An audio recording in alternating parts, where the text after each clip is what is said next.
Yellow ball.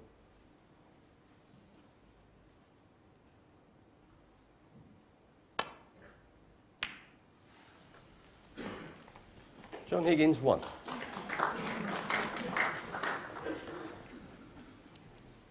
I don't know if the red that's to the left of the black is potable to left corner, because if it is, it's a little bit surprised John wasn't tempted by the blue to the far left corner.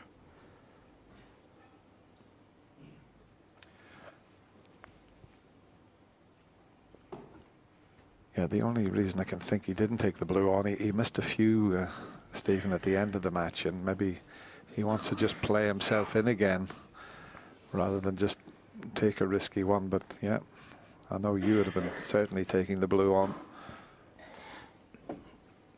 Yeah, that's, I mean, I'm confident John Higgins takes that blue on all day. So, signs both players very cagey opening to this first session.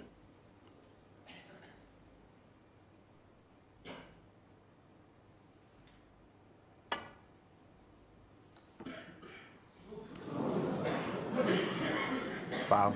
The miss. John Higgins 4.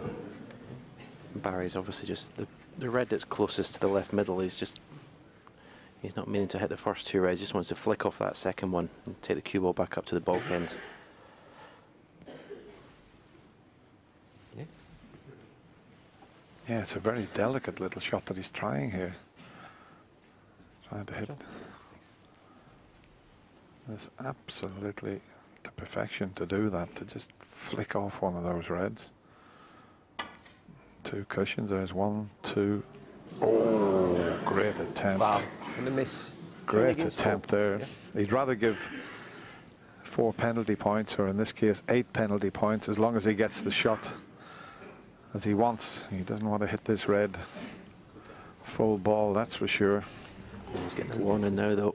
He won't play that shot again. So it's just that way a little bit. Can we have a look at it, Ben? Just make sure, please. It's just a bit forward, isn't it?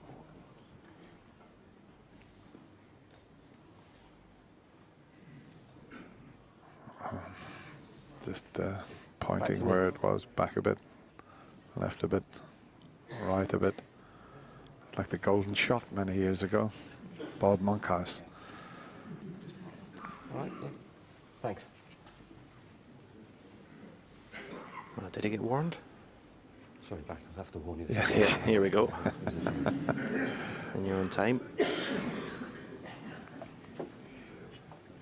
So what shot does he play now?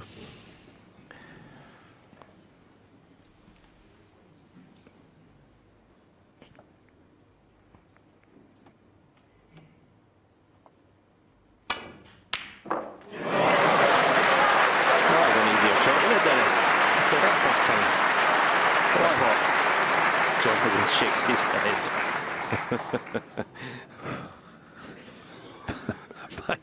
He's still shaking his head. But look where he got the cue ball from that shot. Barry Hawkins 1.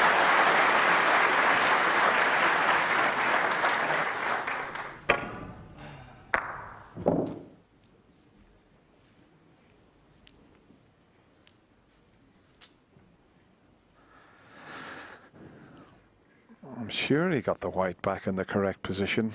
I wonder why John was shaking his head there. Because he did say something to the referee on the way past.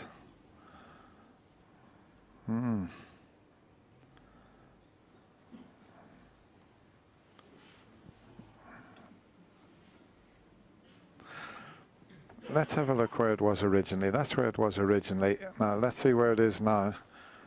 Let's have a look.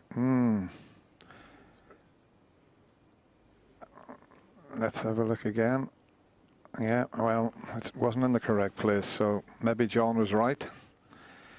Maybe that pot wasn't available. And that's why John was shaking his head. I hope that's not going to upset things here. Foul. The miss. Barry Hawkins 4. But he should have queried it at the time, shouldn't he? I know he just stayed in his seat, Stephen.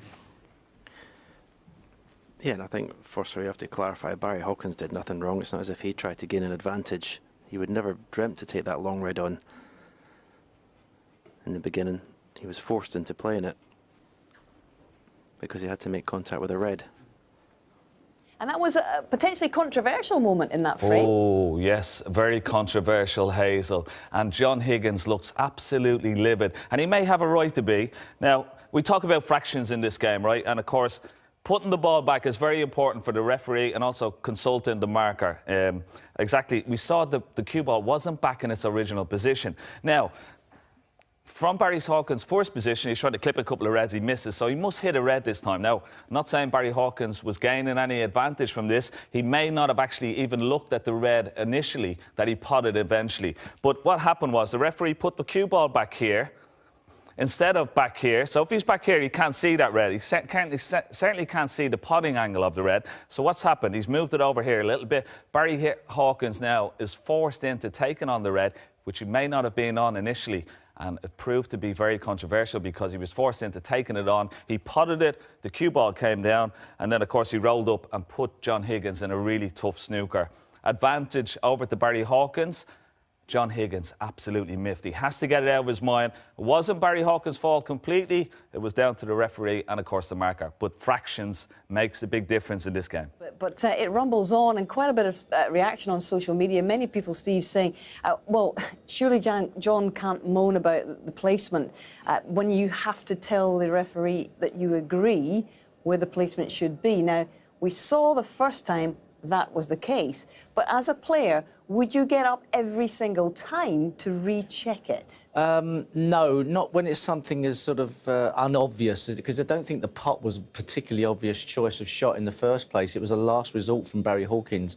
In a more clean situation with just one ball on the table, you may be making sure, but you do trust the referee, don't you, John? Yeah, and also the player as well. I mean, we're not casting aspersions at Barry here, because it's a shot he may not have even been looked at. He's just got put into that situation because obviously it was the third one, but it's just, it's not foolproof. The system never has been foolproof.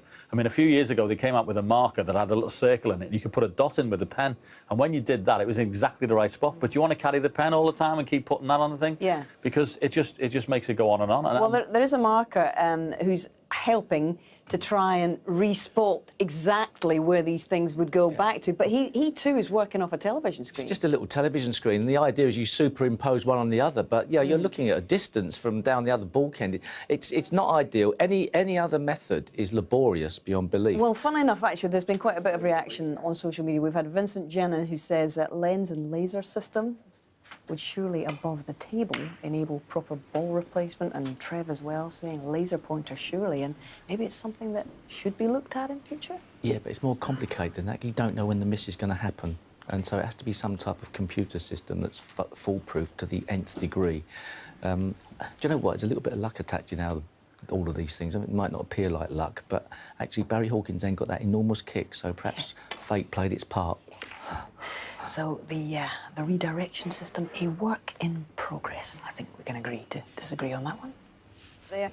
You've just had a word with the referee, Paul Collier. What was he saying? Yeah, I just popped out. He was racking the balls back up, and I said to him, you know, you're absolutely sure that situation was right. And he said, look, he said, there was a chalk mark down the bottom end. He said, I had it marked off the chalk mark. He said, and if anything, he said, I thought Barry was making it more difficult for himself than anything. I said, so obviously, when you've re-spotted the ball where it is, you're adamant that he could actually pot that ball anyway. And he said, absolutely. And I said, well, the only thing I can say is John Higgins looked at it from this end of the table. And sometimes when you do that, you can make the shot look like it doesn't pot or whatever, depending on where you stand. You can't really tell unless you're down at the ball end area. So anyway, the referee is absolutely adamant that that ball that Barry potted was pottable anyway. OK, thank you very much, John.